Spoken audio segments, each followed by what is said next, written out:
A desperate phone call. A CEO racing through the rain. 6-year-old Mia stands alone by a river, protecting a basket with an abandoned baby wearing a mysterious glowing necklace. When her mother sees the child, her reaction reveals a shocking truth. This baby is family. What dark secret connects this innocent child to the Hartford family, and why was he left to die in a storm? Before we begin, type love in the comments and tell us where you're watching from.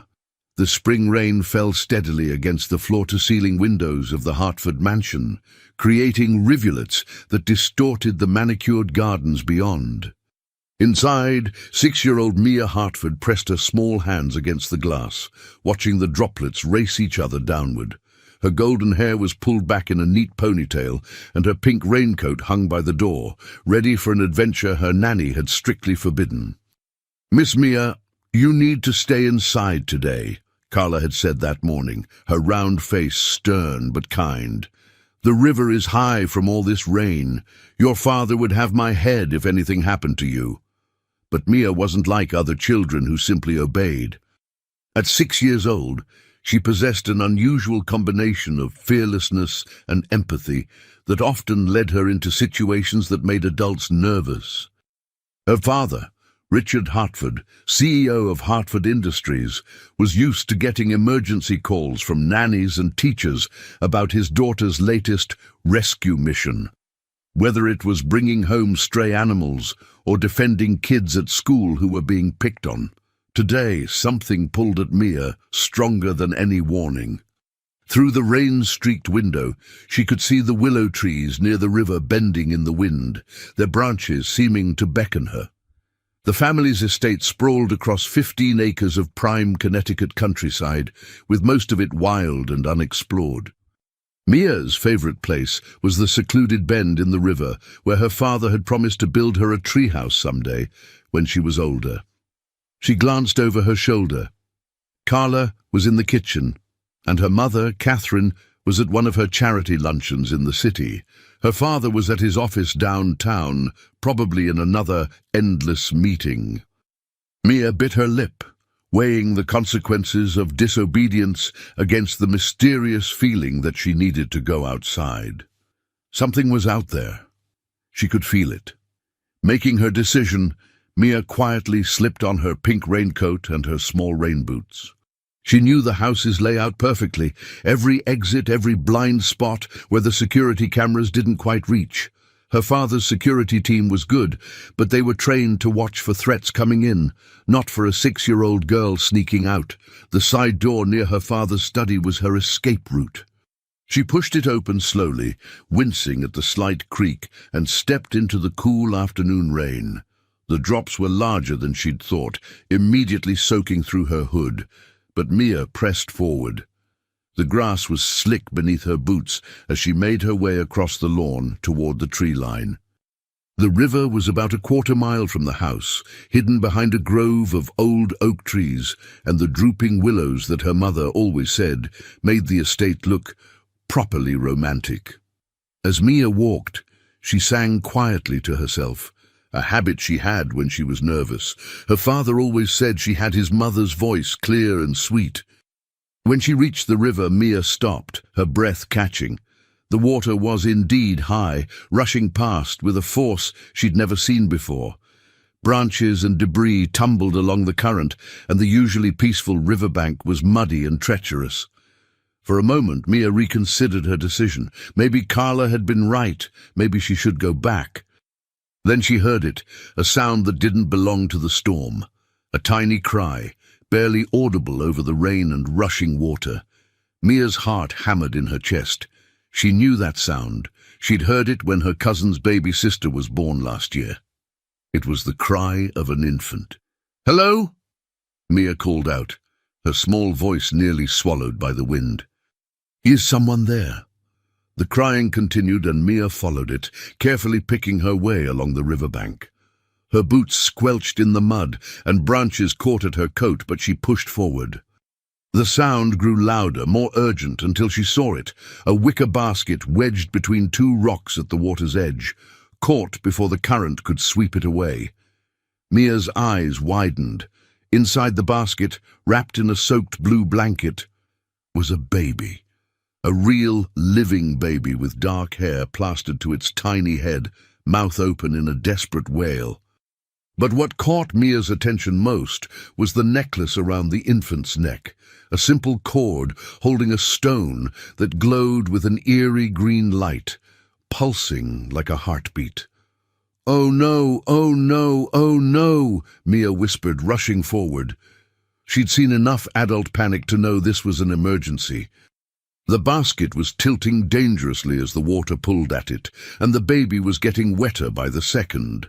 Mia grabbed the handle of the basket with both hands and pulled with all her 6-year-old strength. It was heavier than she expected. She planted her feet, leaned back, and pulled again. The basket came free from the rocks with a sucking sound, and Mia stumbled backward, landing hard on her bottom in the mud. But she didn't let go. The baby's cries grew louder, and Mia's training from her mother's charity work with children kicked in. She'd been taught to be calm in emergencies.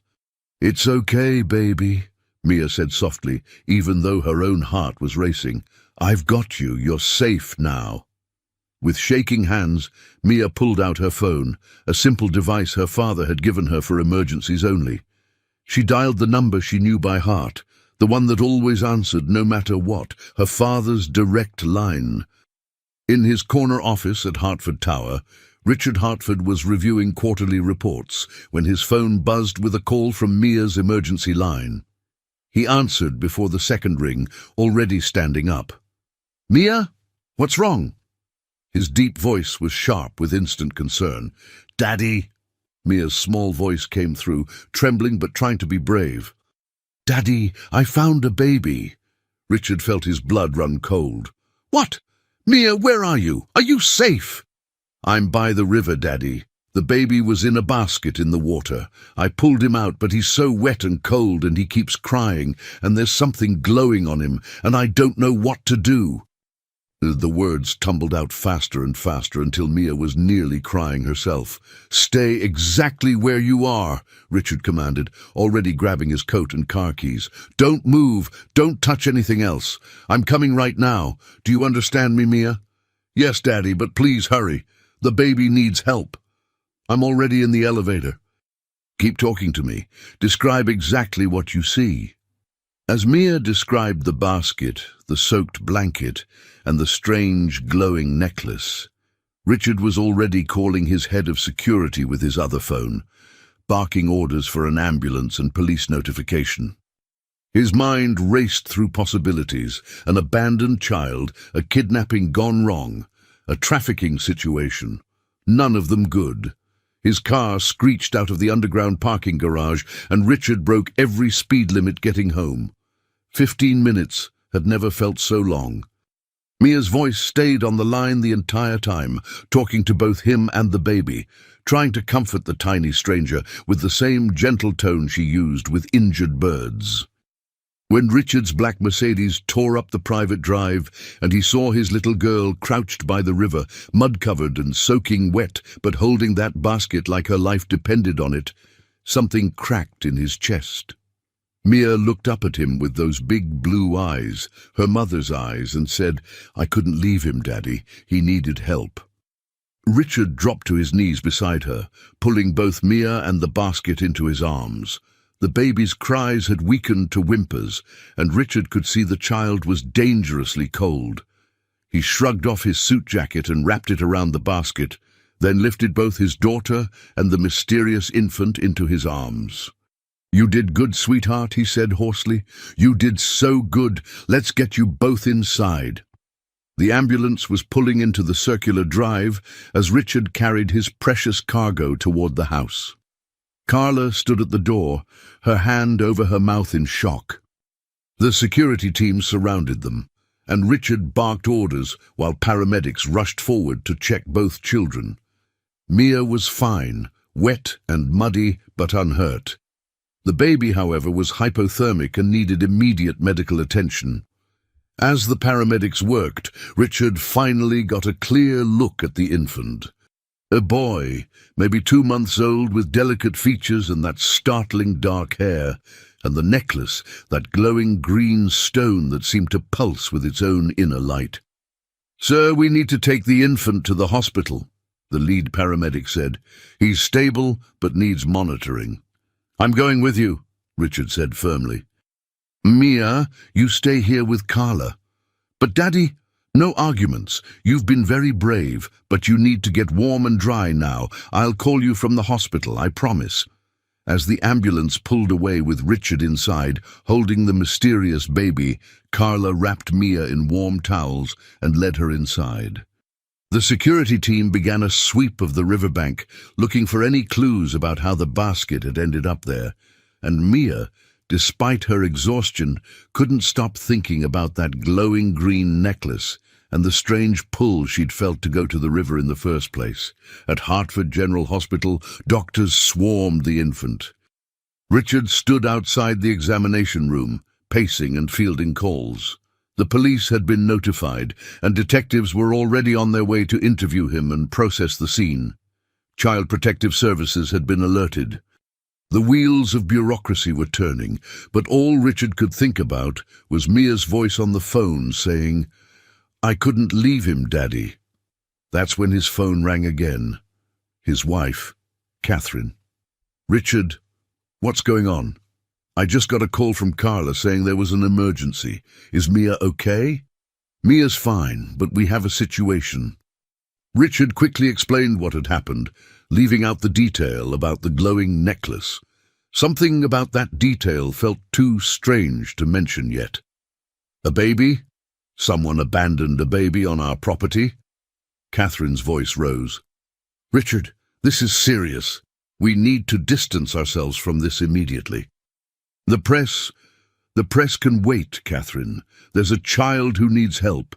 I'm coming home now. Don't do anything else until I get there." The call ended, and Richard felt a familiar tension in his chest. Catherine was his wife of 7 years, Mia's mother, and the daughter of one of Connecticut's most prominent families. She'd married him when Hartford Industries was still growing, betting on his ambition. Their marriage was solid but practical, built on mutual respect and shared social standing more than passion. Catherine loved Mia fiercely, but she also loved their reputation and the life they'd built. Hours passed. The baby was stabilized and moved to a pediatric ward. Police detectives came and went, taking statements and photographs. They'd found no identification in the basket, no note, nothing but the blue blanket and that mysterious necklace. When they tried to remove it, the baby became agitated, crying inconsolably until they fastened it back around his tiny neck. "What is that thing?" Detective Sarah Morrison asked, watching the stone pulse with green light. "I have no idea," Richard admitted, "but it seems important to him." As evening fell, Richard returned home to find Catherine's car in the drive. He walked through the door to find his wife sitting in the living room, still in her designer suit from the luncheon, with Mia curled up beside her. Mia's eyes were red from crying. "Daddy!" Mia jumped up and ran to him. "Is the baby okay?" "He's going to be fine, thanks to you," Richard assured her, lifting her into his arms despite his exhaustion. "You saved his life, Mia." "Richard, we need to talk," Catherine said, her voice carefully controlled. "In private." After settling Mia with Carla and strict instructions to go to bed, Richard joined Catherine in his study. She stood by the window, her back to him, tension evident in every line of her body. "The police called me," she said without turning around. "They want to know if we're interested in emergency foster placement while they search for the baby's parents or next of kin. We haven't discussed that yet. Well, I'm discussing it now." Catherine finally turned, and Richard saw something in her face he couldn't quite read. Fear? Anger? "This baby appears on our property, mysteriously, in a basket in a storm, and you want to just take him in?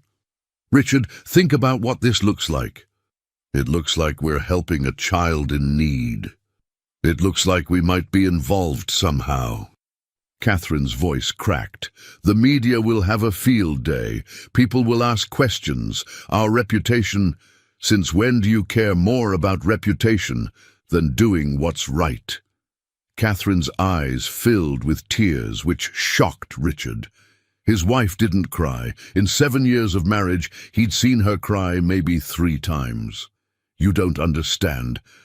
I need to see this baby. What? Why? I need to see him. Tomorrow, at the hospital. She turned away again, wiping at her eyes. Can you arrange that? Catherine, what's going on? Please, Richard, just let me see the baby tomorrow. Then we'll talk. The next morning arrived grey and overcast, the previous day's storm having cleared, but leaving behind a damp chill that seemed to seep into everything. Mia woke early, her small face pressed against her bedroom window, watching for her father's car. She'd barely slept, her mind spinning with images of the crying baby and that mysterious glowing necklace. "Miss Mia, breakfast is ready," Carla called from the doorway. But Mia didn't move. "Is Daddy taking me to see the baby today?" Mia asked hopefully. Carla's expression softened. "Your mother wants to see the baby first, sweetheart. She and your father are going to the hospital this morning." "But I found him. I should be there." Mia's voice rose with the particular indignation of a 6-year-old who felt she was being treated unfairly. "I know, darling, but there are grown-up things that need to be handled first. Your father promised you could visit later this week when the doctors say it's okay." Mia's lower lip trembled, but she held back tears. She'd learned from watching her father that crying didn't solve problems. Action did. "Fine," she said with as much dignity as a 6-year-old could muster. "But I'm drawing him a picture so he knows someone cares about him." At Hartford General Hospital, Richard and Catherine sat in the administrator's office, signing temporary emergency guardianship papers. The police investigation had revealed nothing, no missing persons reports matching the baby's description, no witnesses, no leads on how the basket ended up in their river. The mysterious necklace had been logged as evidence, but left with the child after medical staff noted his extreme distress when separated from it. "Mr. and Mrs. Hartford, I want to be clear about what this means," said Dr. Patricia Chen, the hospital's head of pediatrics. "You're taking responsibility for this infant's care while CPS and the police continue their investigation. This could be days, weeks, or months. Are you prepared for that commitment?" Catherine hadn't spoken since they'd arrived. She sat rigidly in her chair, her designer handbag clutched in her lap, her perfectly manicured nails digging into the leather. Richard glanced at her, concerned. "We're prepared," Richard said firmly. "Our daughter saved this child's life. We'll see it through. Then let me take you to see him." They followed Dr. Chen through the pediatric ward's corridors. The walls were painted with cheerful murals of animals and rainbows, but the atmosphere felt heavy to Richard, as though they were walking toward something momentous. Catherine's breathing had become shallow, almost panicked. "Catherine, are you okay?" Richard asked quietly. "I just need to see him," she whispered back. Dr. Chen stopped at a door marked Infant Care, Isolation 3, and checked her clipboard. "He's been thriving overnight. Good appetite, healthy vitals. No signs of abuse or neglect beyond the abandonment itself. He's remarkably resilient." She pushed open the door. "I'll give you a few minutes alone." The room was small but warm, filled with soft lighting and the gentle beep of monitors. In a clear plastic bassinet, wrapped in a white hospital blanket, lay the baby. He was awake, his dark eyes staring at nothing in particular, and around his tiny neck that green stone pulsed with its otherworldly light. Catherine stopped dead in the doorway. Her face drained of all color, and she gripped the doorframe for support. "No!" she breathed. "No, it can't be." Richard turned to her, alarmed. "Catherine, what?" But Catherine had already rushed forward to the bassinet. She stared down at the baby with an expression of absolute horror and recognition. Her hands shook as she reached out, then pulled back, then reached out again to gently touch the glowing necklace. "Where did this come from?" she demanded, her voice sharp with hysteria. "Richard, where exactly did Mia find him?" "By the river, you know that. Catherine, what's wrong? What do you know about this?" Catherine's eyes filled with tears that spilled down her cheeks, ruining her careful makeup. "The necklace," she whispered. "I know this necklace. I gave it to her." "Gave it to who?" "Catherine, you're not making sense." Catherine sank into the chair beside the bassinet, her whole body trembling. 8 years ago, before I met you, I had a younger sister, Clarissa. She was wild, reckless, everything I wasn't. She got involved with the wrong crowd, drugs, bad relationships. My parents tried to help her, but she wouldn't listen. Catherine's voice cracked. She disappeared when she was 21, just vanished one day. We searched everywhere, filed missing persons reports, hired private investigators. Nothing. It was like she'd evaporated. Richard knelt beside his wife, his mind reeling. "Catherine, I don't understand. What does your sister have to do with that necklace?" Catherine cut him off, pointing at the glowing stone. "It was my grandmother's. A family heirloom passed down for generations. My grandmother said it had protective properties, that it would keep the wearer safe. I gave it to Clarissa the last time I saw her, begged her to wear it, to let it protect her since I couldn't." She looked up at Richard with devastated eyes. "This baby has my sister's necklace, Richard, which means—" The implication hung in the air like a thunderclap. Richard looked from his wife to the baby and back again. "You think this is Clarissa's child? Your nephew?" "I don't think. I know." Catherine reached into the bassinet with shaking hands and gently turned the baby's head to the side. Behind his tiny left ear, barely visible, was a small birthmark shaped like a crescent moon. "It's a family mark. I have it. My mother has it. Clarissa had it." Her voice broke completely. "And now he has it." Richard's mind spun through the implications. "But if this is Clarissa's son, where is she? Why was he abandoned? And how did he end up on our property?" "I don't know," Catherine sobbed, "but we have to find her, Richard. If she abandoned him, something terrible must have happened. Clarissa loved children. She used to say she wanted 6 kids someday. She wouldn't have given up her baby unless—" Catherine couldn't finish the sentence. Richard stood and began pacing, his business mind automatically organizing the chaos into action items. "We need to hire private investigators, the best ones we can find. If Clarissa is alive, we'll find her. If something happened to her, we need to know. This baby deserves to know where he comes from." "And Mia?" Catherine asked softly. "How do we explain this to Mia?" "We tell her the truth," Richard said firmly, "that she didn't just save a baby, she saved her cousin, her family." Catherine looked down at the baby, her nephew, and something shifted in her expression. The horror and shock began to give way to something else: determination, love. She reached down and carefully lifted the infant from his bassinet, cradling him against her chest. The green necklace pulsed brighter for a moment, then settled into a steady glow. "Hello, little one," Catherine whispered. "I'm your Aunt Catherine. I'm so sorry you've been alone, but you're not alone anymore. I promise you that." The baby made a soft cooing sound and nestled against her, and Richard watched as his wife's tears fell on the white hospital blanket. This wasn't the Catherine he knew from society functions and charity galas. This was someone raw and real, broken open by loss and hope in equal measure. "We need to name him," Richard said quietly. "He can't just be baby dough in the system."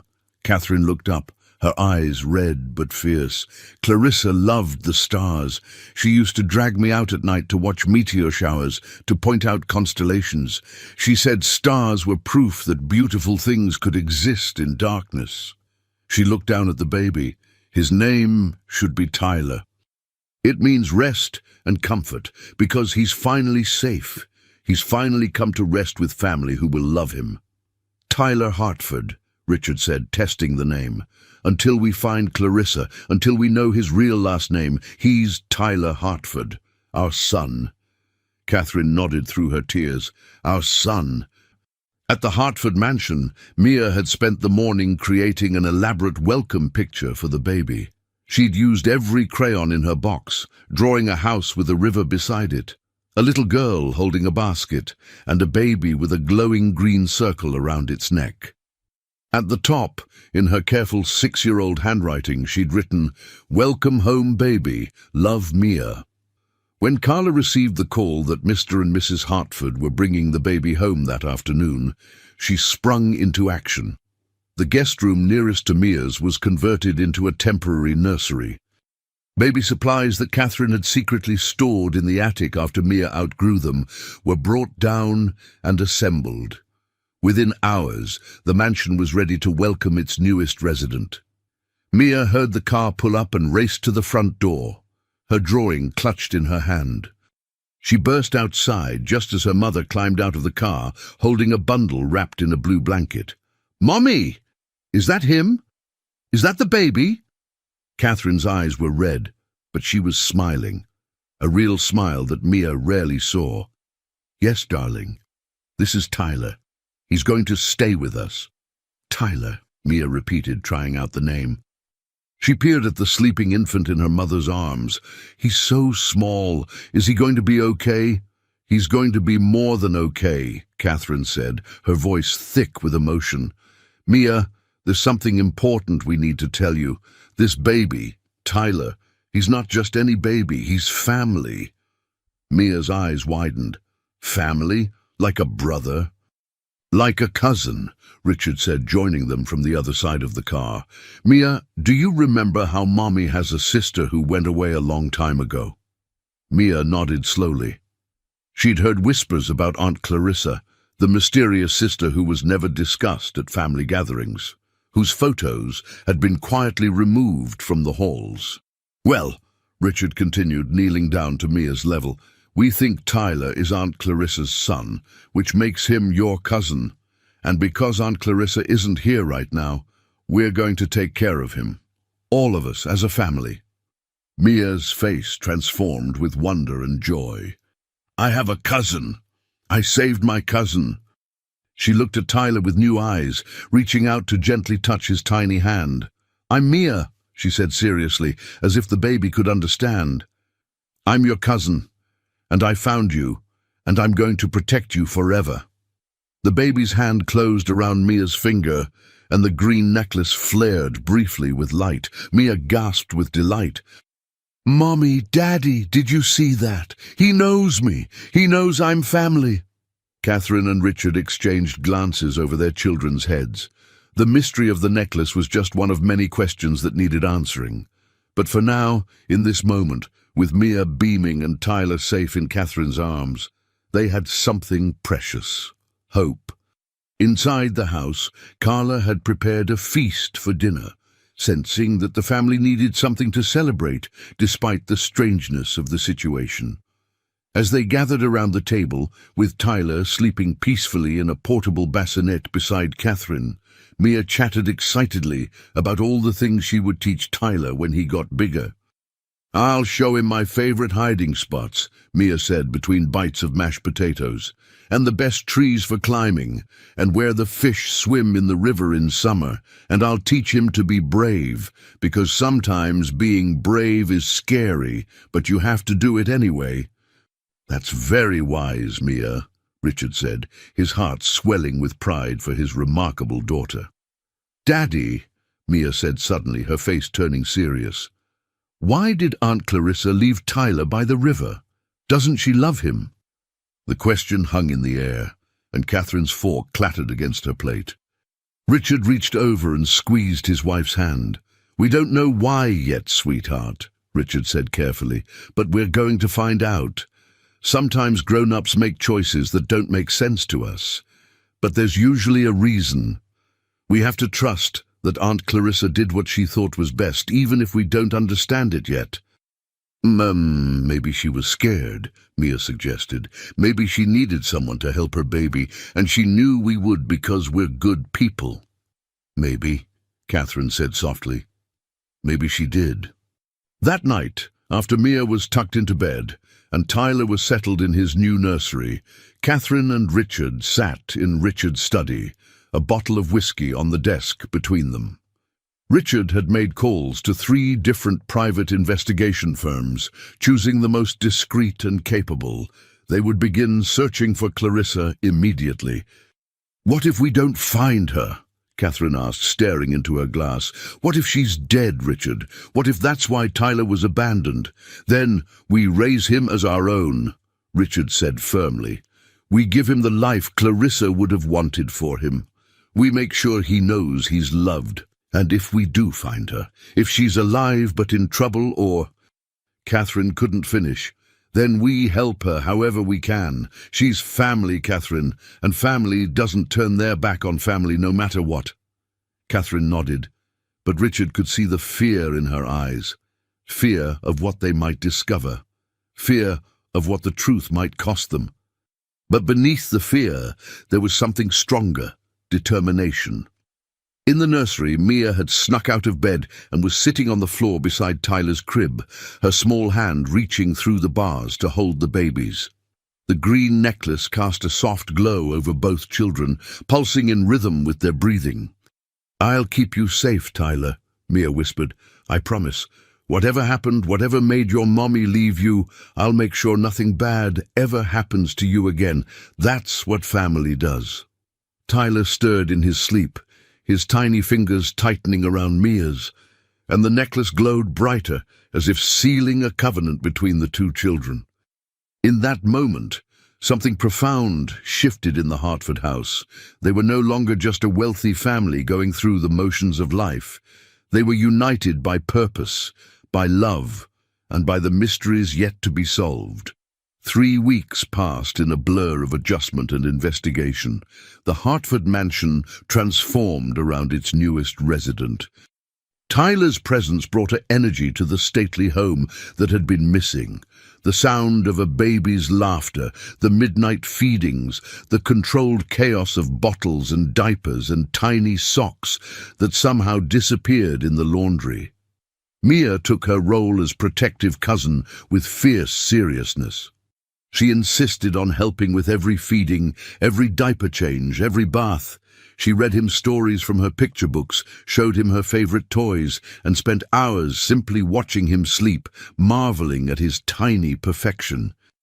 "Miss Mia, you need to eat your breakfast," Carla would say, finding the girl standing at Tyler's crib when she should have been at the kitchen table. "But what if he needs me?" Mia would protest. "He has your mother and me. You need to keep your strength up so you can help him when he's older." Catherine had undergone perhaps the most dramatic transformation. The society wife, who used to spend her days at charity luncheons and spa appointments, now spent every moment with Tyler. She'd taken a leave of absence from her volunteer boards. She cancelled social engagements. She was present in a way she'd rarely been, even with Mia when she was an infant, and Richard watched the change with a mixture of relief and concern. "You need to take care of yourself too," he told her one morning, finding her in the nursery at dawn, simply holding the sleeping baby. "I failed Clarissa," Catherine said quietly. "I let her slip away. I was so focused on being perfect, on maintaining the family reputation, that I didn't see how much pain she was in. I didn't protect her." She looked up at Richard with haunted eyes. "I won't fail her son. I won't fail Tyler." The private investigators Richard had hired were working around the clock. A man named Robert Torres, a former FBI agent with an impressive track record of finding missing persons, had taken personal charge of the case. He visited the mansion regularly to update them on his progress and ask increasingly detailed questions about Clarissa's past. On a Tuesday afternoon, Torres arrived for one of these meetings. Mia was at school, Tyler was napping, and Catherine and Richard sat in the study with Torres spread his files across the coffee table. I've traced Clarissa's movements up to about 6 years ago, Torres said, pointing to a timeline he'd created. She was living in New York City, working as a waitress, staying in various temporary situations. Then there's a gap of about 8 months where I can't find any record of her. No credit card usage, no employment, no lease agreements. She's completely off the grid. What does that mean? Catherine asked, her voice tight. It could mean several things. She could have been living with someone who supported her financially. She could have been somewhere that doesn't generate paper trails, homeless, or in an institution, or... Torres paused. Or she could have been held somewhere against her will. Catherine's hand flew to her mouth. You think she was kidnapped? I'm not ruling anything out. After that 8-month gap, I pick up her trail again. She surfaces in Portland, Oregon, gets a job at a bookstore, rents a small apartment. This is about 5.5 years ago. She seems to be trying to build a stable life. Torres pulled out a photograph. A grainy security camera image of a young woman with long dark hair, Catherine's eyes, and Clarissa's delicate features. This is from the bookstore. The manager remembers her, said she was quiet, kept to herself, but was good with customers. She's beautiful, Catherine whispered, touching the photo. She looks so much older, so tired. According to the manager, Clarissa worked there for about 7 months. Then one day, she didn't show up for her shift. Never came back.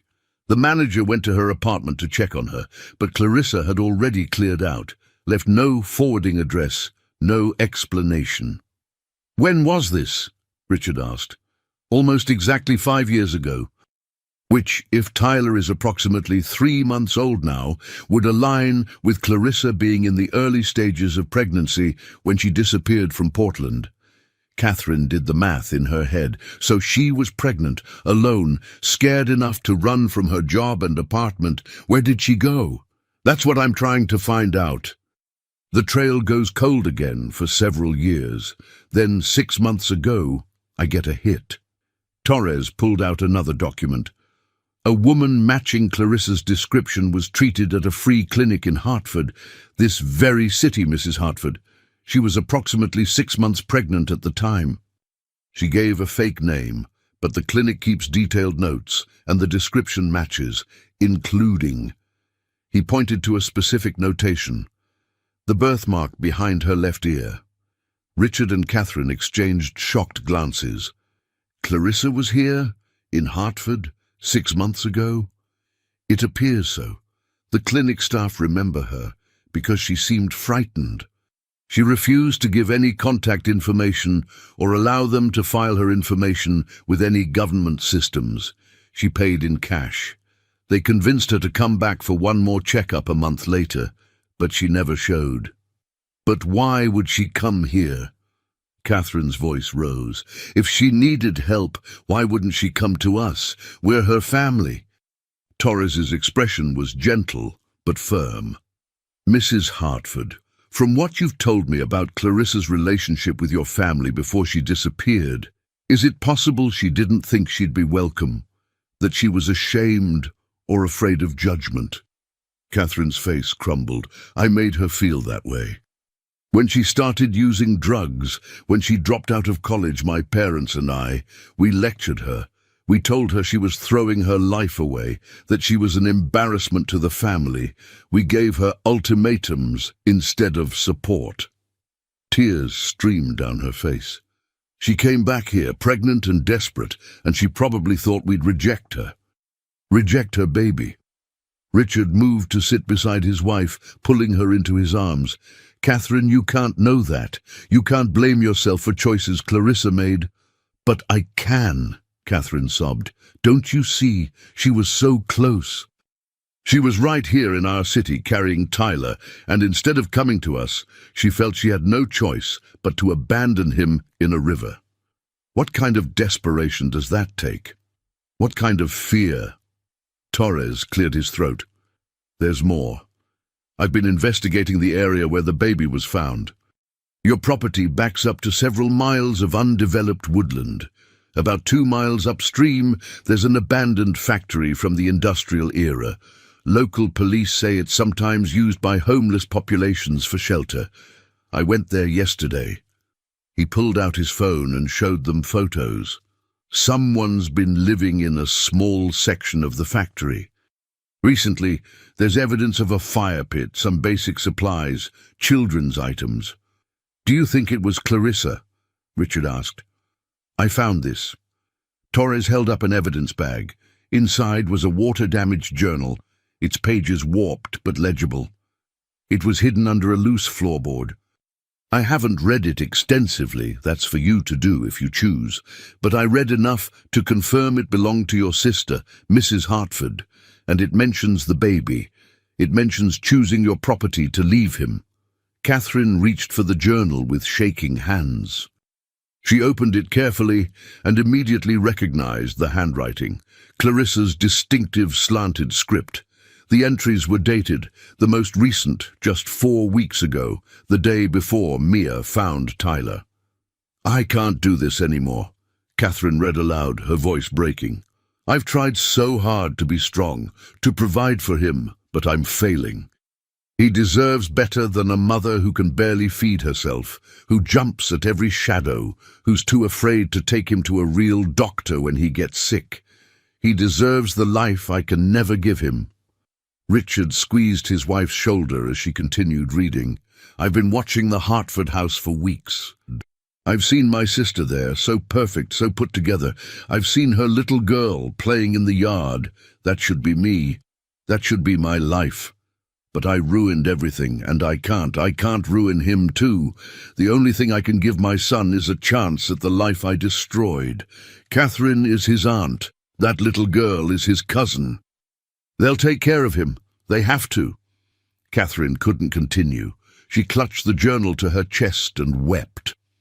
Richard took it gently from her hands and flipped through the pages. There were months of entries, documenting Clarissa's pregnancy, her struggles, her fear of someone she never named, but referred to only as him. References to hiding, to running, to being found.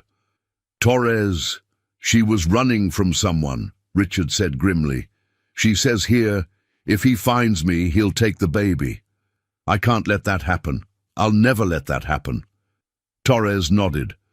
"I believe Clarissa left Tyler on your property because she thought it was the only way to keep him safe from whoever she was running from. By abandoning him where she knew he'd be found by family, she removed the connection between them. If this person is looking for a woman with a baby, Tyler would be hidden in plain sight with you." But where is she now?" Catherine demanded. "If she was living in that factory, where did she go after leaving Tyler?" "I don't know," Torres admitted. "The factory was abandoned when I found it. But Mrs. Hartford, I have to ask you something difficult. Is there any chance that Clarissa intended to?" He couldn't finish the sentence. "No," Catherine said fiercely. "No! Clarissa wouldn't. She's a survivor. She fought to keep Tyler safe this long. She wouldn't just give up." "Then we keep looking," Richard said firmly. "Torres, I want you to expand the search. Check hospitals, shelters, anywhere she might go. Check for any Jane Does matching her description. Hire more investigators if you need to. Money is no object. I'll find her, Mr. Hartford. If she's out there, I'll find her." After Torres left, Catherine sat in the nursery watching Tyler sleep, the journal open in her lap. She read through more entries, each one breaking her heart further. Clarissa had documented Tyler's birth, alone, terrified, in a motel room she'd paid for with the last of her money. She'd written about the first time he smiled, the first time he grabbed her finger, the way his eyes reminded her of their grandmother. And she'd written about the necklace. "Grandmother's necklace has always protected our family," Catherine read. "That's what she told us, wasn't it, Catherine? That as long as we wore it, we'd be safe. I've kept it on Tyler since the day he was born. It's the only thing I have to give him from our family, the only connection to who he really is. Sometimes, when I'm scared, when I think I can't go on, it glows brighter and I feel stronger. Maybe I'm crazy, maybe it's just stress, but I swear it's kept us safe this long." Catherine touched the glowing stone around Tyler's neck. Whatever its origins, whatever strange properties it might have, it was a link to their grandmother, to their family, to the strength that had been passed down through generations of women who had faced impossible choices. When Mia came home from school that afternoon, she found her mother red-eyed in the nursery. Mia climbed into Catherine's lap without a word, and together they watched Tyler sleep.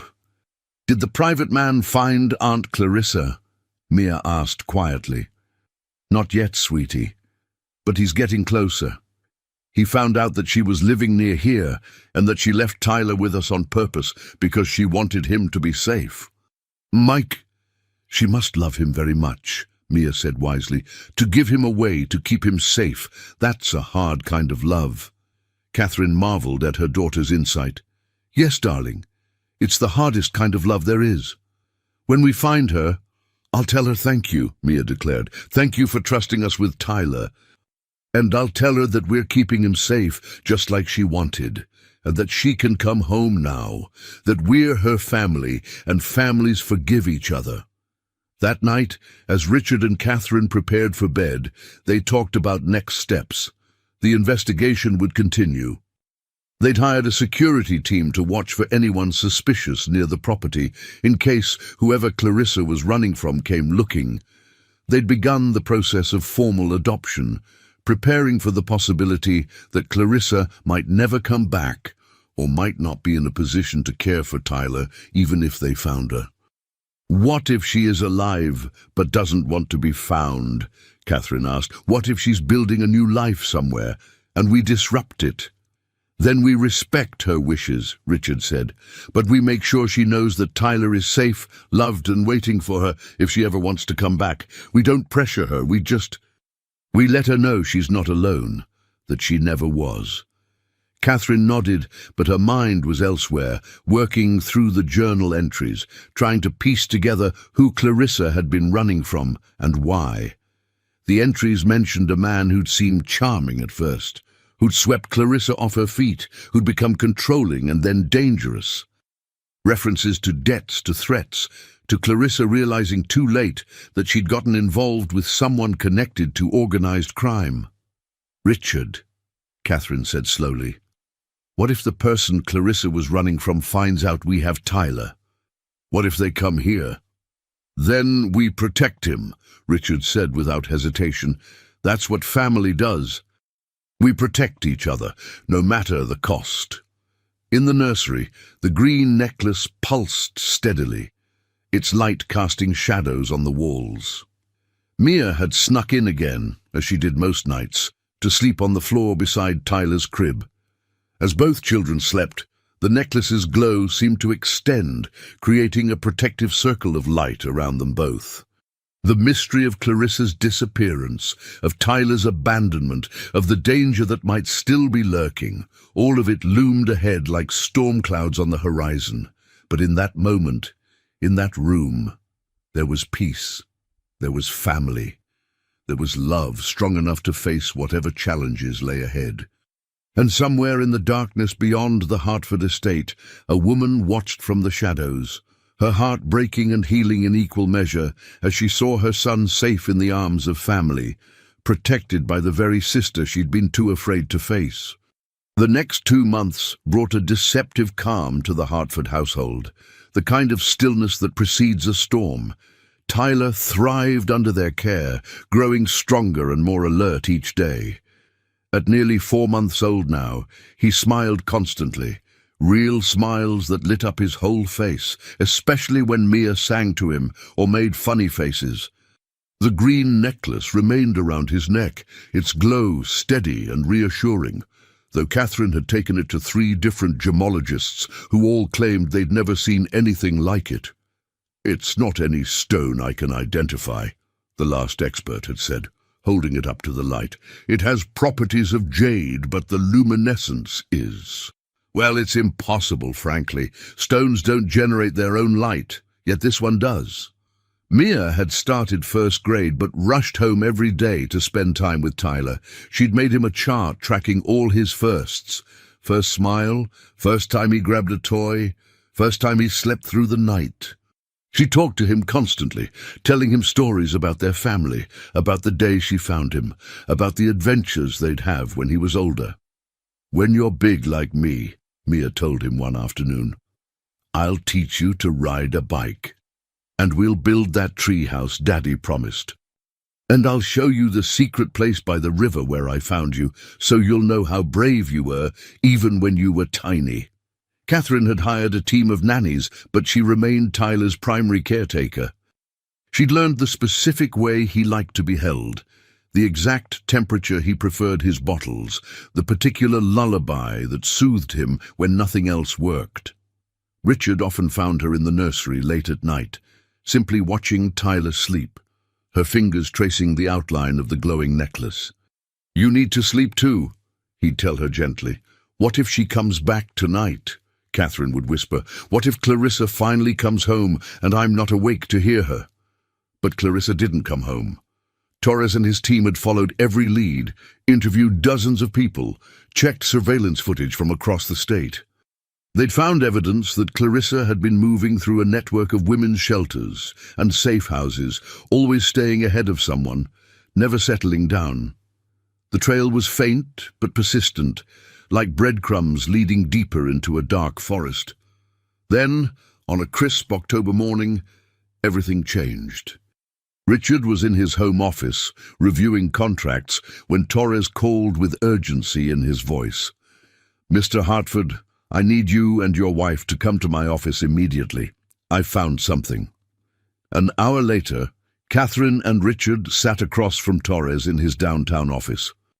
The private investigator looked like he hadn't slept in days, but his eyes were sharp with discovery. "I found Clarissa," he said without preamble. "She's alive." Catherine's hand flew to her mouth, and Richard gripped her other hand tightly. "Where is she? Is she okay?" Torres pulled out a file folder, thick with documents and photographs. "She's been living under an assumed name in a rehabilitation facility in Massachusetts, a place called Meadowbrook Recovery Center. They specialize in helping women who've escaped domestic violence and trafficking situations." "Trafficking?" Catherine's voice was barely a whisper. "I'm afraid so. From what I've been able to piece together, Clarissa got involved with a man named Marcus Delacroix about 7 years ago. He presented himself as a successful businessman, but he's actually a mid-level player in a criminal organization that operates across New England. They deal in drugs, illegal gambling, and human trafficking." Richard felt his blood run cold. And Clarissa was. Clarissa was initially his girlfriend. But when she tried to leave him, he didn't let her go. He used her addiction against her, kept her dependent, controlled her completely. According to the staff at Meadowbrook, Clarissa managed to escape him when she found out she was pregnant. She was terrified he'd use the baby to control her, or worse, that he'd sell the child. Catherine began to cry silently, tears streaming down her face. "My sister. My baby sister went through all of that, and I didn't know. I didn't help her." "Mrs. Hartford, Clarissa didn't want you to know. She was protecting you. Delacroix is a dangerous man with a long reach. If he'd known she had family with resources, he would have used that against her, against all of you." Torres slid a photograph across the desk. "This was taken 3 days ago at Meadowbrook. The woman in the photograph was painfully thin, her dark hair cut short, her eyes haunted but clean and sober. But it was unmistakably Clarissa. She had Catherine's bone structure, their grandmother's delicate hands, and a sadness that seemed to radiate from the image. "She's been there for 6 weeks, Torres continued. "She checked herself in, under the name Sarah Mitchell. It took me this long to find her because she was very careful about covering her tracks. The facility has strict privacy protocols, but I was able to confirm her identity through the birthmark and a DNA sample one of the counselors helped me obtain. Does she know we've been looking for her? Richard asked. Not yet. I wanted to speak with you first before approaching her. Mr. Hartford, Mrs. Hartford, you need to understand something. Clarissa has been through severe trauma, PTSD, depression, substance abuse issues that she's working through. The counselors at Meadowbrook say she's making progress, but she's fragile. If we approach this wrong, if we overwhelm her, she might run again. Catherine wiped her eyes and straightened her spine, channeling the strength their grandmother had always said ran in their blood. What do we need to do? The facilities director, Dr. Sarah Brennan, has agreed to facilitate a meeting. She knows about Tyler. Clarissa talks about him in her therapy sessions, though she doesn't know we've connected the dots. Dr. Brennan thinks it would be therapeutic for Clarissa to know her son is safe, but we have to be careful about how we tell her. When can we see her? Catherine's voice was steady now, determined. Tomorrow afternoon, if you're ready. But Mrs. Hartford, you need to prepare yourself. Clarissa may not be the sister you remember. Trauma changes people. She may be angry, resentful, or unable to process what's happened. You can't push her or pressure her. You can only offer support and let her make her own choices about what comes next. I understand, Catherine said. I'll do whatever she needs. I just need her to know that she's not alone anymore, that she never has to be alone again. That night, Catherine couldn't sleep. She sat in Tyler's nursery, holding him and reading through Clarissa's journal again, seeing new meaning in every entry now that she understood the full context of what her sister had been running from. The entries about him finding her, the coded references to danger, the desperation that had led her to abandon her son rather than risk him falling into the hands of a monster. Your mama is so brave, Catherine whispered to the sleeping baby. She saved you. She protected you the only way she knew how, and now we're going to help her come home. Mia appeared in the doorway, rubbing sleep from her eyes. Mommy, why are you crying? Catherine hadn't realized she was crying again. She wiped her eyes and smiled at her daughter. Come here, sweetheart. Mia climbed into her mother's lap, careful not to jostle Tyler. Did you find Aunt Clarissa? Yes, baby, we found her. Daddy and I are going to see her tomorrow. Is she sick? Catherine considered how to explain it in terms a 6-year-old could understand. She's been very sad and scared for a long time. She's in a special place where doctors help people who are sad feel better. Can I come too? I want to meet her. I want to tell her that Tyler is happy and that we love him. Not yet, darling. Aunt Clarissa needs some time before she can meet everyone. She's been through some very hard things, and she needs to feel safe first. Mia was quiet for a moment, then said something that stopped Catherine's heart. The bad man hurt her, didn't he? The one she was hiding from. Catherine stared at her daughter. Mia, how did you know about that? I read some of the journal, Mia admitted, looking guilty. I'm sorry, Mommy. I know I wasn't supposed to. But I wanted to understand why Tyler's mama left him. I wanted to know if she loved him. Instead of being angry, Catherine pulled her daughter closer. And what did you learn? That she loved him so much that she gave him away to keep him safe from the bad man. That's the hardest kind of love there is. Mia looked up at her mother with wise eyes. You have to tell Aunt Clarissa that the bad man can't hurt her anymore. You have to tell her she can come home. Okay, Mommy? Okay, baby, I'll tell her. The next afternoon, Richard and Catherine drove to Massachusetts in tense silence. The Meadowbrook Recovery Center was a converted estate in the countryside, surrounded by trees that were brilliant with fall colors. It looked peaceful, safe, the kind of place designed to help broken people heal. Dr. Sarah Brennan met them in her office, a warm woman in her 50s, with kind eyes and a firm handshake. Mr. and Mrs. Hartford, thank you for coming. Before we proceed, I need to explain what to expect. Clarissa, Sarah as she knows herself here, has been doing well in her recovery. She's clean, she's participating in therapy, she's making real progress. But she carries tremendous guilt about her son. She believes she failed him by abandoning him. She didn't fail him, Catherine said fiercely. She saved him. I agree, and that's what we've been working on in therapy. But hearing it from you, seeing proof that Tyler is safe and loved, that could be transformative for her. Or it could be overwhelming. We have to go slowly. Dr. Brennan stood. She's waiting in the garden. She knows someone is here to see her, but not who. Are you ready? Catherine and Richard followed the doctor through the facility, past common rooms where other residents sat in group therapy or quiet conversation. The garden was beautiful, filled with late-blooming roses and chrysanthemums. And there, sitting on a bench beneath an oak tree, was Clarissa. She looked up as they approached, and Catherine saw the moment recognition hit. Clarissa's eyes went wide, her face losing all color.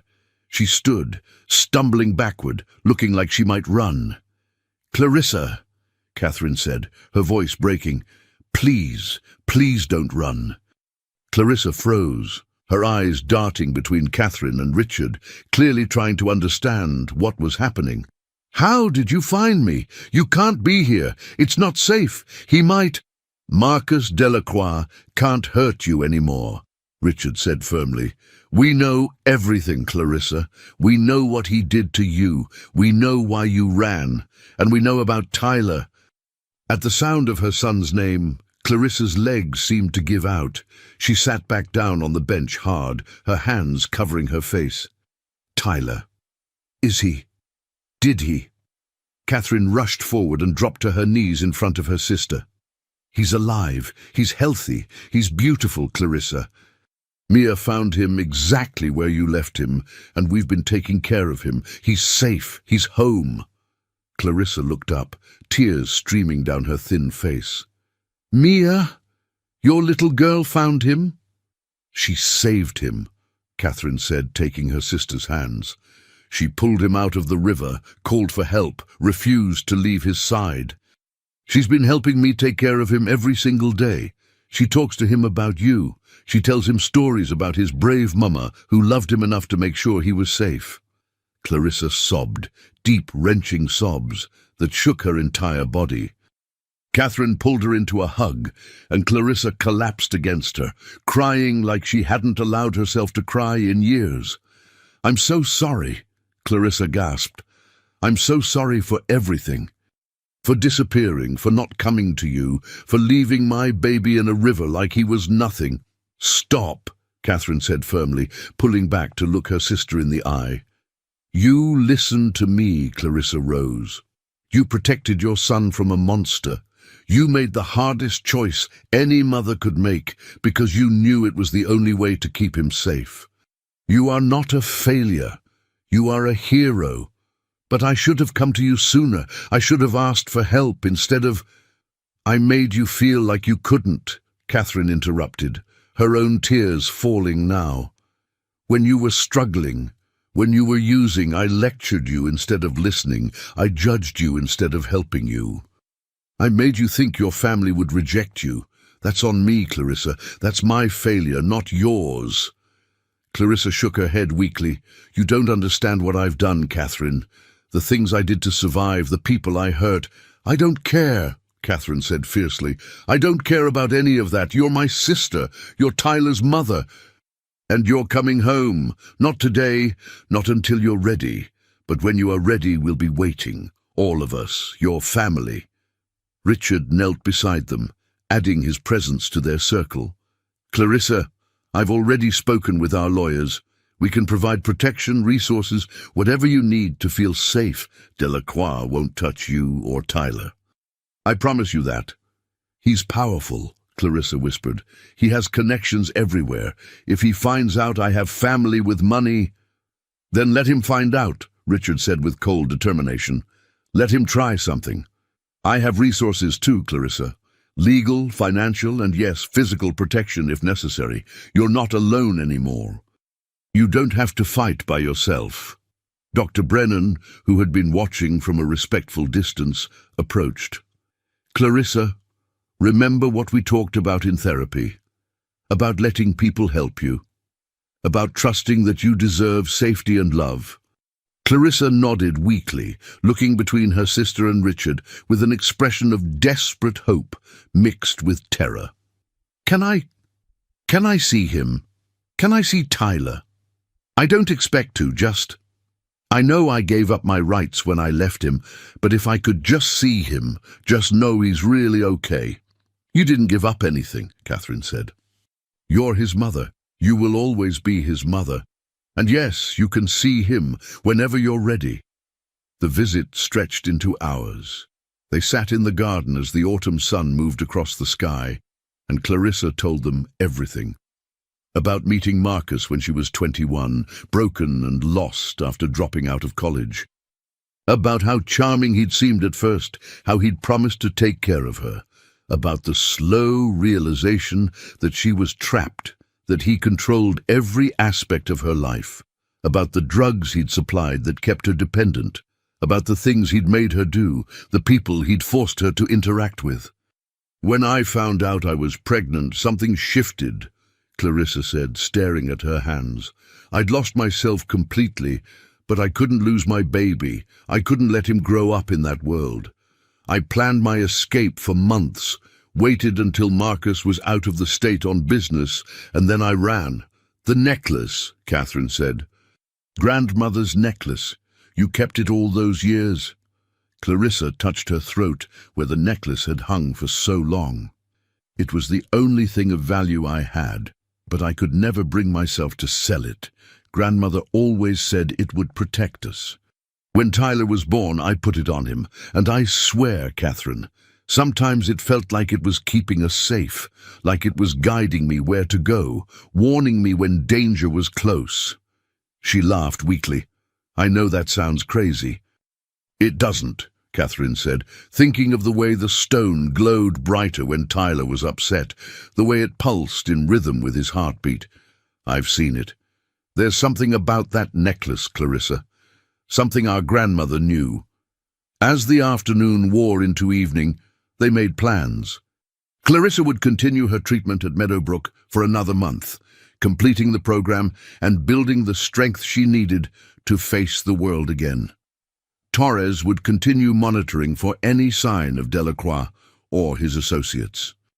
When Clarissa was ready, she would come home to the Hartford estate, where a suite of rooms would be prepared for her and Tyler. What if he doesn't remember me?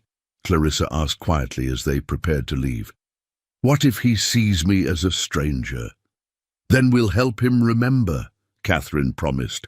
But Clarissa, you need to know something. That little boy has your eyes, your smile, your strength. He's a fighter just like his mama, and he's going to be so happy to meet you.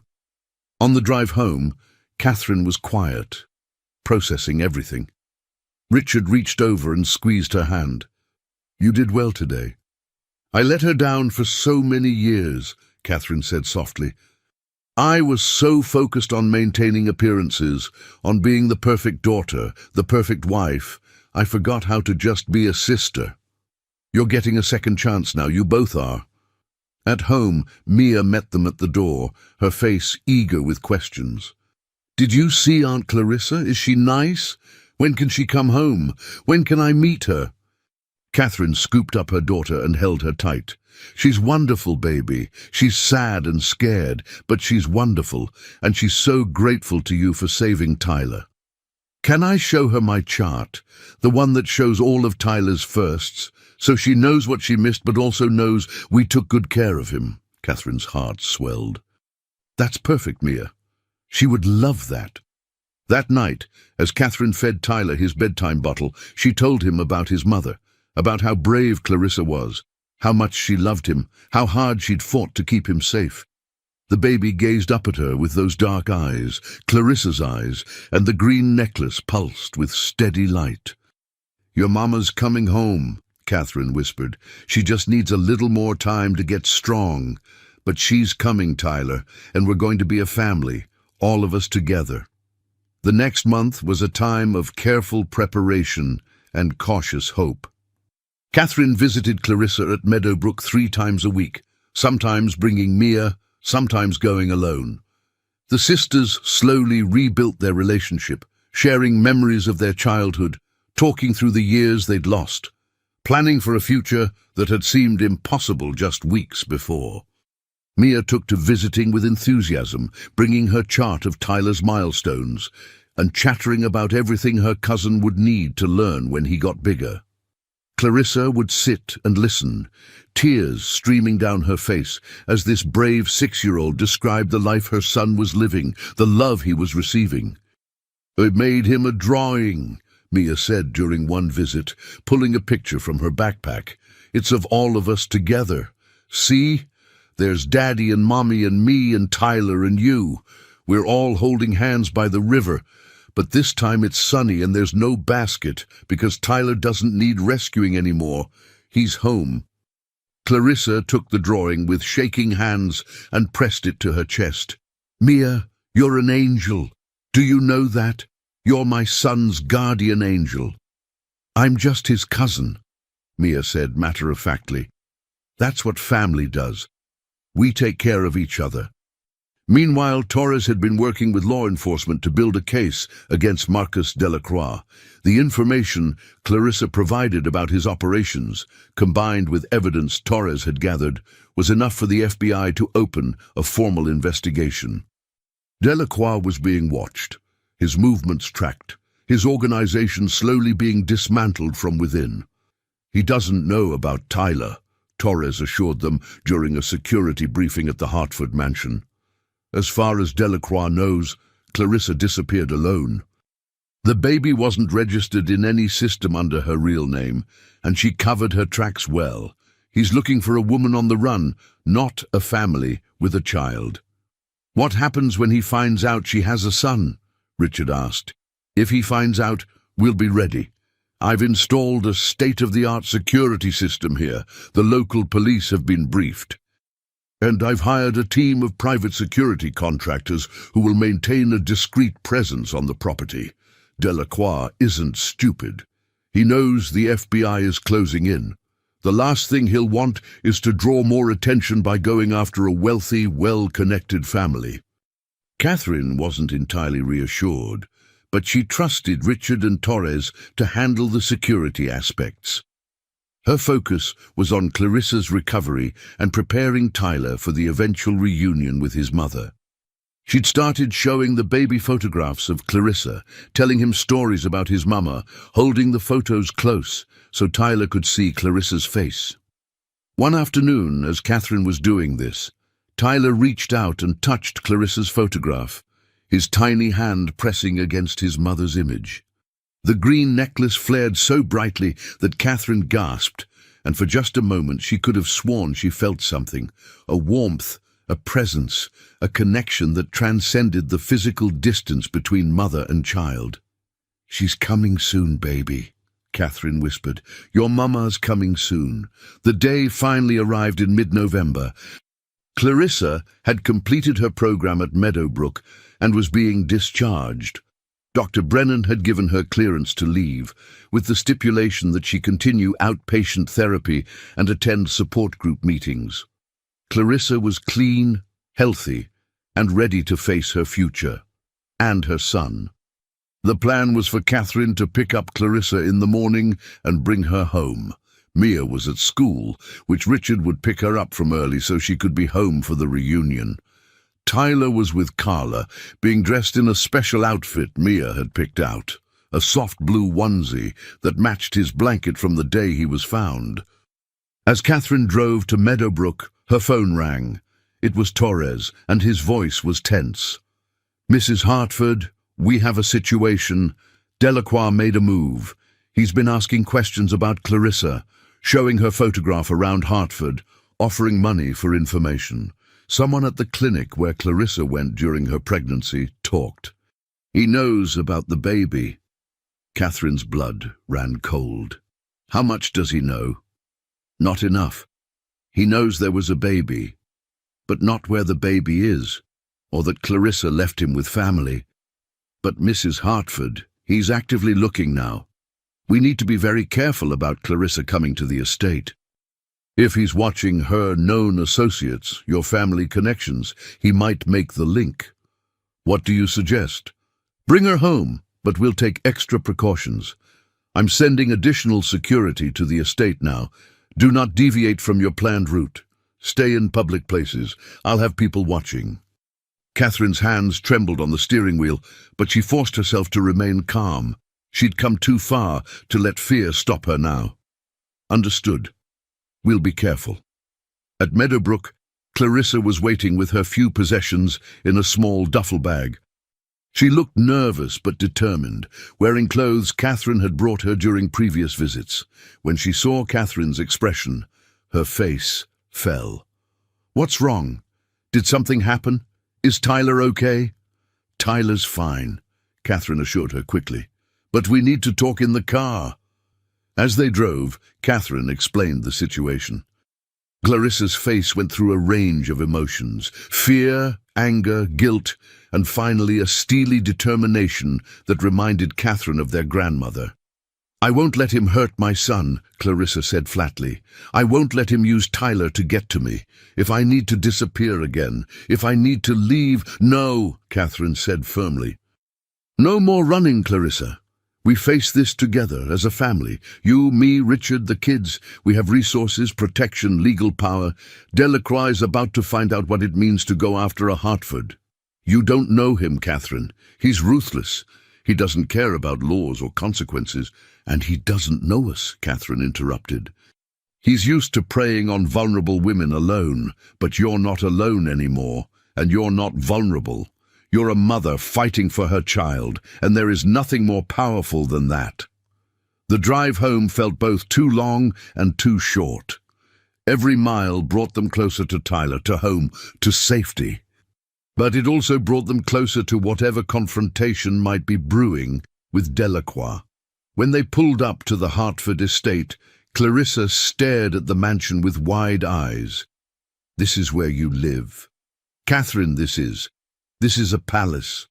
This is home, Catherine corrected gently. And it's your home too now, yours and Tyler's. Richard met them at the door, and Clarissa was struck by his presence. The confident stance, the expensive suit, the air of power that came from years of commanding boardrooms. But his eyes were kind as he extended his hand. Clarissa, welcome home. We're so glad you're here. Thank you for everything, Clarissa stammered.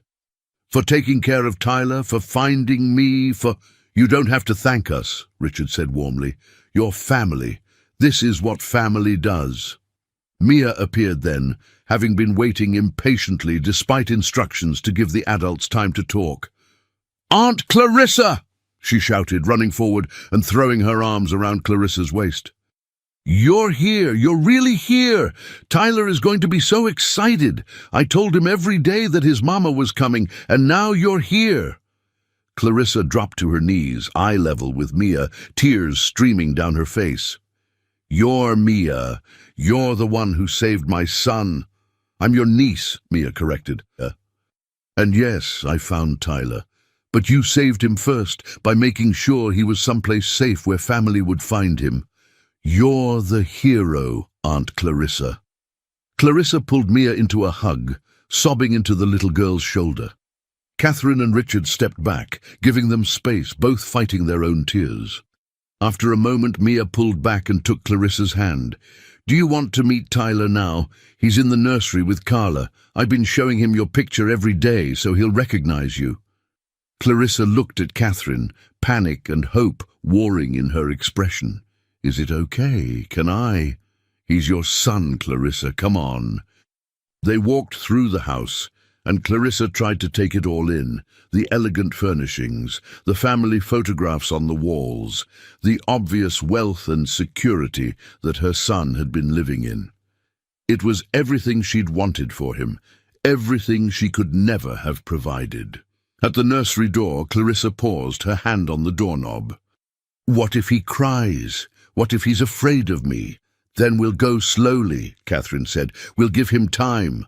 But Clarissa, that little boy has been feeling your love every single day through that necklace.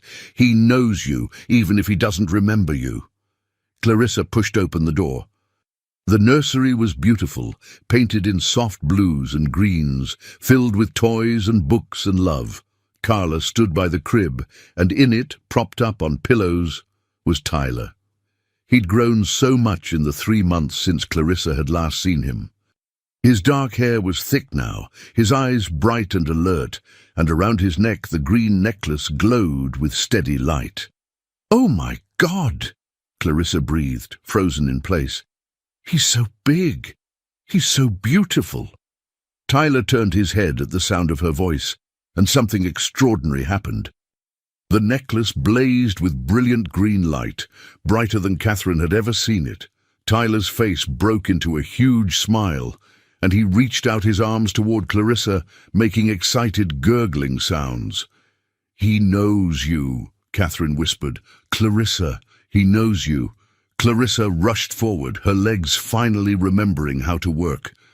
She reached into the crib with shaking hands and lifted her son into her arms for the first time in 3 months. Tyler immediately snuggled against her chest, his tiny hand gripping her shirt, and the necklace's light surrounded them both like an embrace.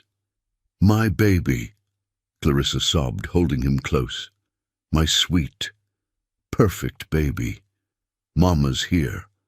Mama's finally here. I'm so sorry I had to leave you. I'm so sorry. But I'm here now, and I'm never leaving you again. Never." Tyler made happy sounds, patting Clarissa's face with his small hand, seemingly fascinated by the tears streaming down her cheeks. Everyone in the room was crying. Catherine, Richard, Mia, even Carla, who'd only known this family for a few years, but understood the magnitude of this moment. Mia moved closer and gently touched the glowing necklace. "See, Aunt Clarissa? I told you, the necklace kept him safe for you. It's magic." "It's love," Clarissa said, looking at her sister with profound gratitude. "It's the love of all the strong women in our family who came before us. Grandmother knew. She knew this necklace would protect him when I couldn't." "Oh." They stayed in the nursery for over an hour, Clarissa holding Tyler, feeding him, playing with him, memorizing every detail of his face. Mia sat beside them, chattering about all of Tyler's favorite things, showing Clarissa the chart she'd made, the drawings she'd saved, the little treasures she'd collected for her cousin. "This is his favorite toy," Mia explained, handing Clarissa a soft stuffed elephant. "And he likes when you sing to him. Mummy sings him this song." She hummed a lullaby, and Tyler's eyes drooped peacefully. "Your daughter is remarkable," Clarissa said to Catherine and Richard. "She has such a kind heart." "Yeah, she gets it from her aunt," Richard said meaningfully. "The woman who was brave enough to save her son's life by letting him go." Later that evening, after Tyler was asleep in his crib and Clarissa had been shown to her own suite of rooms, the adults gathered in Richard's study. Torres had arrived with updates on the security situation. "Delacroix is getting aggressive," Torres reported. "He's convinced Clarissa is in the Hartford area. He's had people watching the clinic, watching women's shelters, even watching your estate, Mr. Hartford, though he doesn't seem to have made the connection yet." "What's our move?" Richard asked. "We let him make the connection," Clarissa said suddenly, standing up with determination in her eyes. "We stop hiding and we end this." "Clarissa, that's too dangerous," Catherine started. "He's never going to stop looking," Clarissa interrupted. "As long as he doesn't know where Tyler is, as long as there's uncertainty, he'll keep searching. He'll keep being a threat. But if we control the narrative, if we show him that Tyler is protected by one of the most powerful families in Connecticut, that there are legal and physical barriers he can't cross, maybe he'll realize he can't win." Torres looked at Richard thoughtfully. "She's not wrong. Right now, Delacroix is operating on the assumption that Clarissa is vulnerable and alone. If we demonstrate overwhelming force and protection, if we make it clear that going after her or the baby would bring down more trouble than it's worth, he might cut his losses and disappear. Or he might escalate," Catherine said worriedly. "That's why we document everything," Richard said. his business mind working through the strategy. We work with the FBI, we create a paper trail, we make sure any move he makes is recorded and prosecutable. We don't just protect Clarissa and Tyler, we give law enforcement what they need to put Delacroix away permanently. Clarissa nodded. I'm willing to testify about everything he did, everything he made me do. I'm not afraid of him anymore. Then we move forward, Richard decided. Torres, coordinate with the FBI. Let's end this threat once and for all. The plan was set in motion quickly. The FBI had been building a case against Delacroix for months, and Clarissa's testimony would be the linchpin that connected dozens of crimes across multiple states. But testifying meant making her location known, which meant maximum security at the Hartford estate and careful coordination with law enforcement. Agent Rachel Morrison, the FBI's lead investigator on the Delacroix case, met with them 2 days later.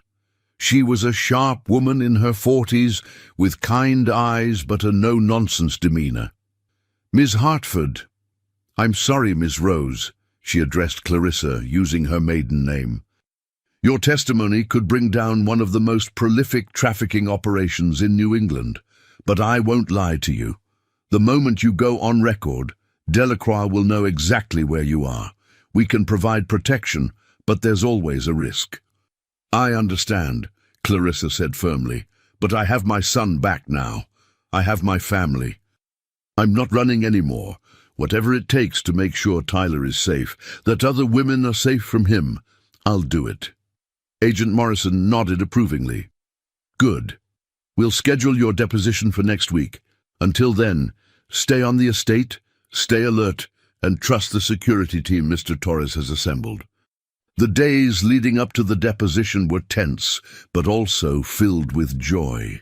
Clarissa spent every possible moment with Tyler, making up for lost time, learning his rhythms and preferences, bonding with the son she'd thought she'd lost forever. Mia was a constant presence, showing Clarissa everything she'd need to know about being Tyler's mum.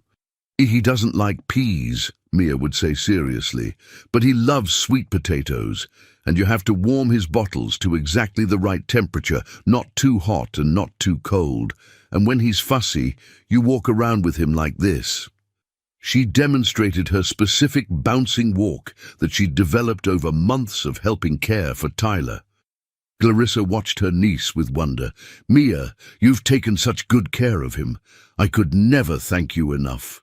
You don't have to thank me, Mia said, echoing her father's words from weeks ago. We're family. That's what we do. Catherine watched these interactions with a full heart. Her daughter had somehow developed wisdom beyond her years through this experience, and her sister was slowly healing, growing stronger each day. The family she'd thought was broken was actually becoming whole. On the night before Clarissa's deposition, she couldn't sleep. She found Catherine in Tyler's nursery, as she often was, watching the baby sleep. Can't sleep either, Clarissa asked softly. I keep thinking about tomorrow, Catherine admitted, about what happens when Delacroix finds out. Clarissa came to stand beside her sister, both women gazing down at the sleeping baby whose presence had transformed all their lives. Catherine, I need to tell you something. If anything happens to me, don't say that. Listen, please. If anything happens, I need you to raise Tyler. Not just care for him temporarily, but raise him as your own. Adopt him. Give him your name, your protection, your love. Let Mia be his sister in every way that matters. Clarissa, I've already drawn up papers with Richard's lawyers, Clarissa continued. You and Richard are designated as Tyler's guardians in my will. But Catherine, I need you to promise me that you'll tell him about me. Not just that I gave birth to him, but who I was before Delacroix, before I got lost. Tell him I loved reading, that I wanted to be a teacher, that I used to make up silly songs and loved thunderstorms. Tell him about grandmother and her necklace and the strong women in our family. Promise me he'll know where he comes from. Catherine pulled her sister into a fierce hug. I promise. But Clarissa, you're going to be here to tell him yourself. You're going to watch him grow up. You're going to teach him all those things yourself." "I hope so," Clarissa whispered. "God, I hope so." The morning of the deposition arrived grey and cold, matching the tension everyone felt. Clarissa dressed carefully in clothes Catherine had helped her choose.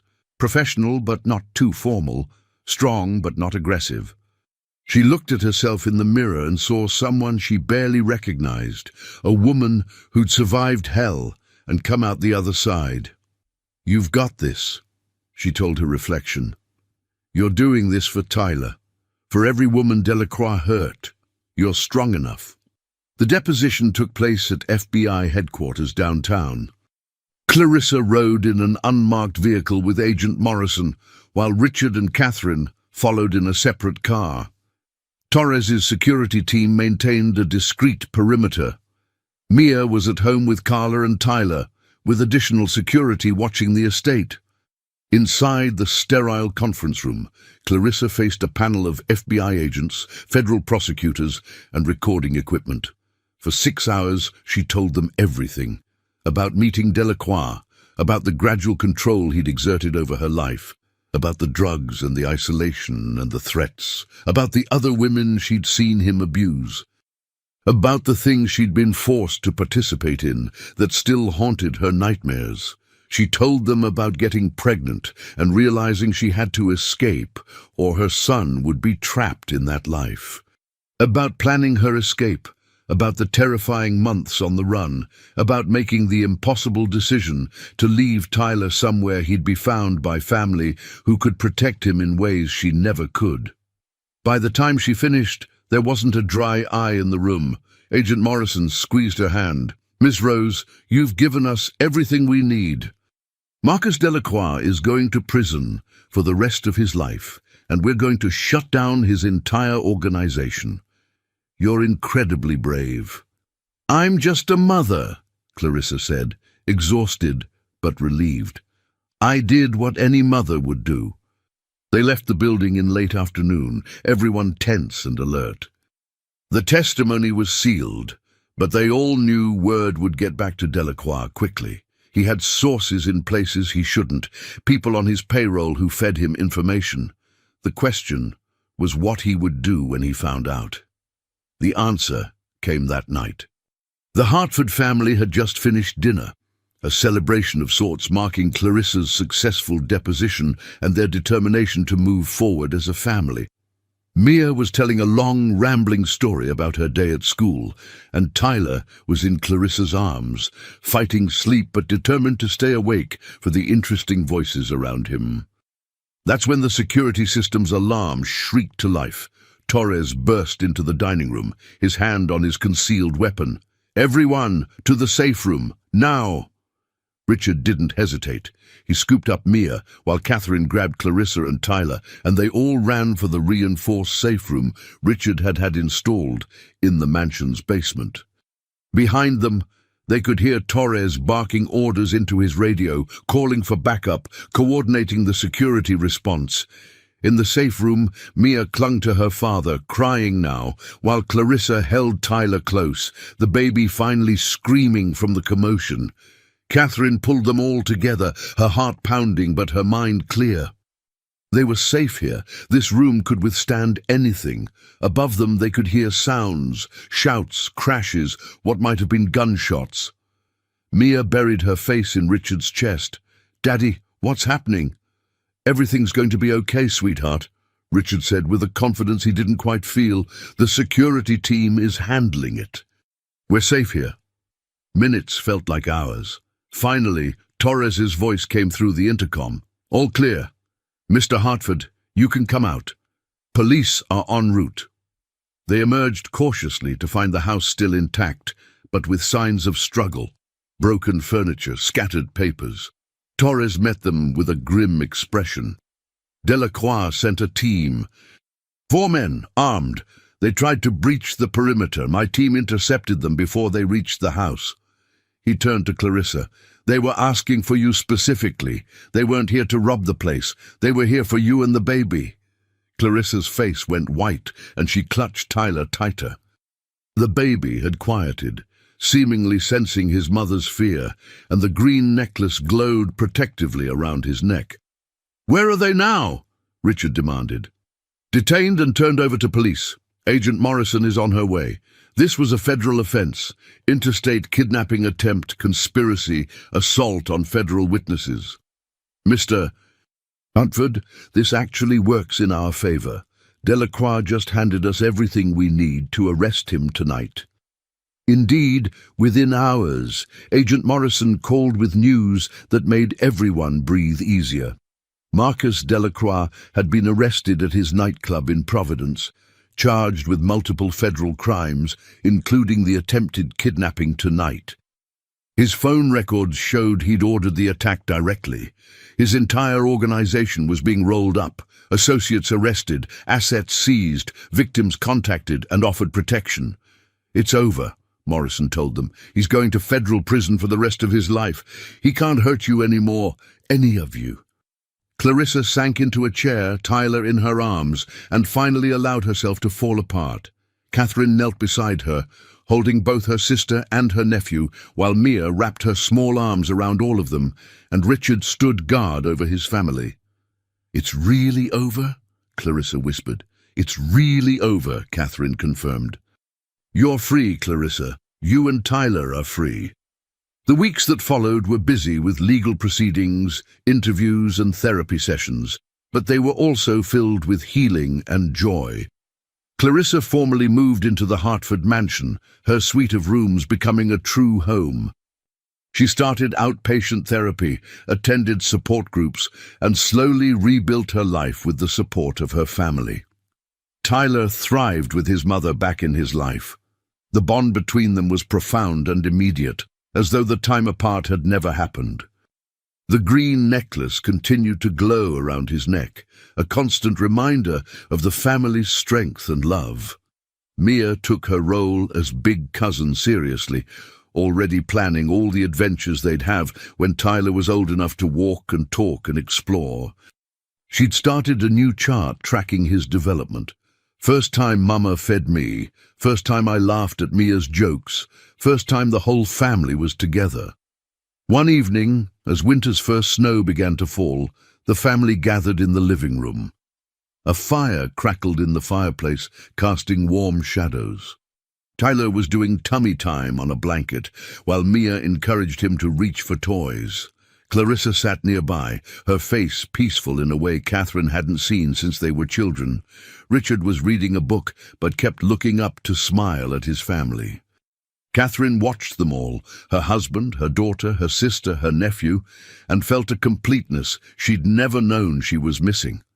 They'd been through so much, survived so much, but they'd done it together. "Catherine," Clarissa said softly, "I never properly thanked you for not giving up on me, for fighting for me and Tyler, for giving us both a second chance at life. You don't need to thank me," Catherine said, settling beside her sister. "You're my family. That's what we do."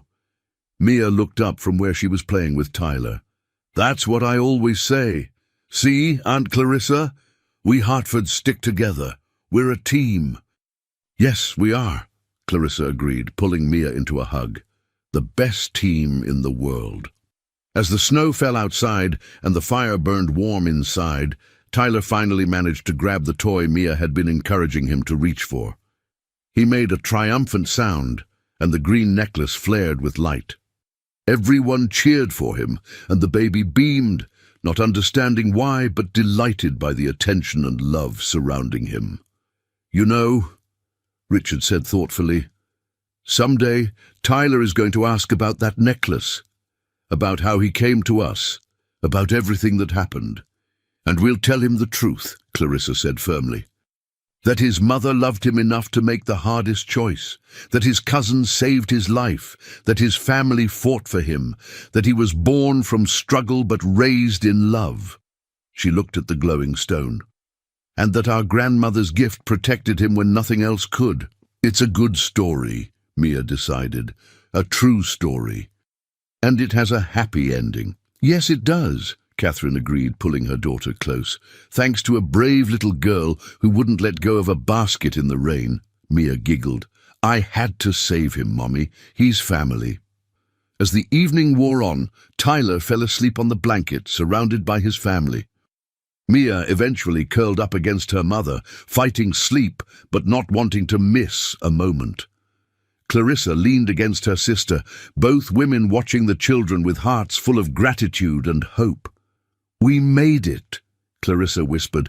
We actually made it. Yes, we did, Catherine whispered back. We made it home. The green necklace pulsed one final time, bright and beautiful, as if their grandmother's spirit was acknowledging the completion of its mission. 4 generations of Hartford women, grandmother, mother, daughters, grandson, connected by love, sacrifice, and an heirloom that had proven to be more than just a family treasure.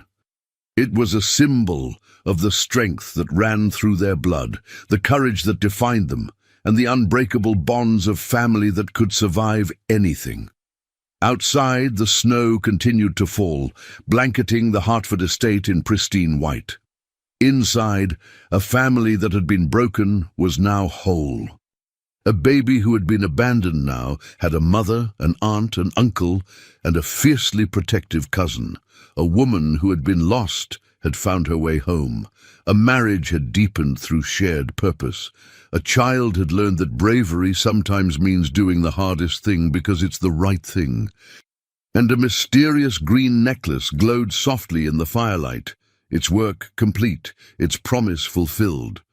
Until the next generation would need its protection, it would rest peacefully around the neck of a little boy who would grow up knowing he was loved beyond measure, saved by a 6-year-old girl brave enough to follow her heart into a storm and pull a stranger from the river, only to discover he was family all along. The end came not with dramatic revelations or last-minute rescues, but with this, a quiet evening, a sleeping baby, a family together. Sometimes the best endings are the simplest ones. Sometimes coming home is the greatest adventure of all, and sometimes, just sometimes, a child's pure heart and courage can change everything.